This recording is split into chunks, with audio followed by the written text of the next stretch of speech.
One secret flight changed history.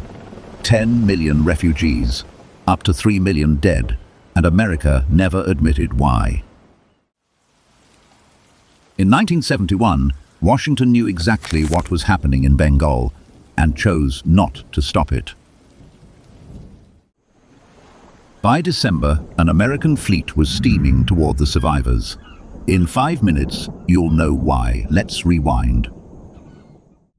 Pakistan was born in two halves, separated by 1,000 miles of India, and by everything else. The West held the army and the capital. The East held the people and grew the money. In December 1970, the East finally won an election outright, an absolute majority, undeniable. The people had voted. They had won, and they would never be allowed to take power. 75 million Bengalis waited for an answer. On March 25th, it came.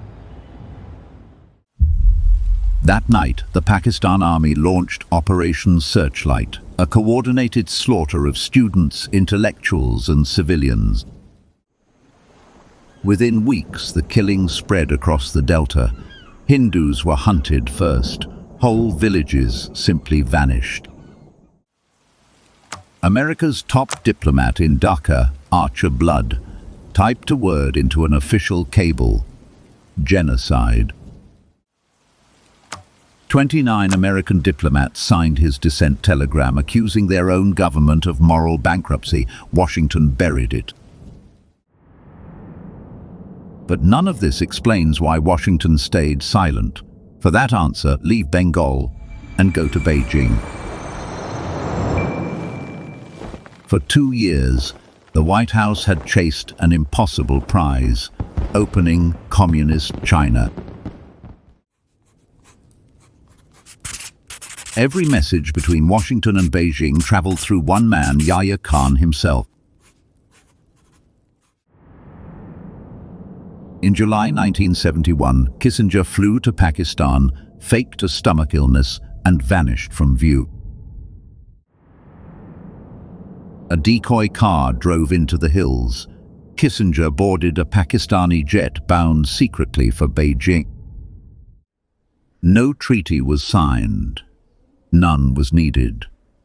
Nixon would go to China, and Yahya's reward was silence.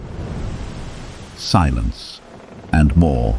Washington kept arms moving and asked other nations to send weapons America would quietly replace.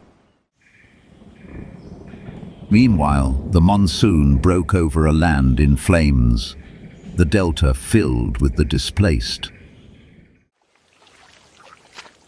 10 million refugees walked into India, one of the largest exoduses in human history. Cholera swept the camps. India, buckling under the burden, began preparing for war.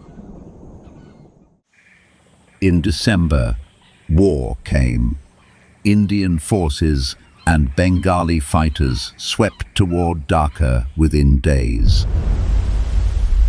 Nixon didn't back down. He ordered a show of force aimed at India and the dying East. Task Force 74, the nuclear carrier Enterprise and her escorts, steaming into the Bay of Bengal. Soviet warships shadowed the Americans for weeks. 2 superpowers circled a starving Delta. It changed nothing. On December 16th, Pakistan's army surrendered. Bangladesh was born from the ashes. 8 weeks later, Nixon landed in Beijing to toast his triumph. The dead of Bengal went unmentioned. Archer Blood's career was quietly destroyed. The telegram that told the truth cost him everything. America never apologized, but the nation it ignored now stands 170 million strong.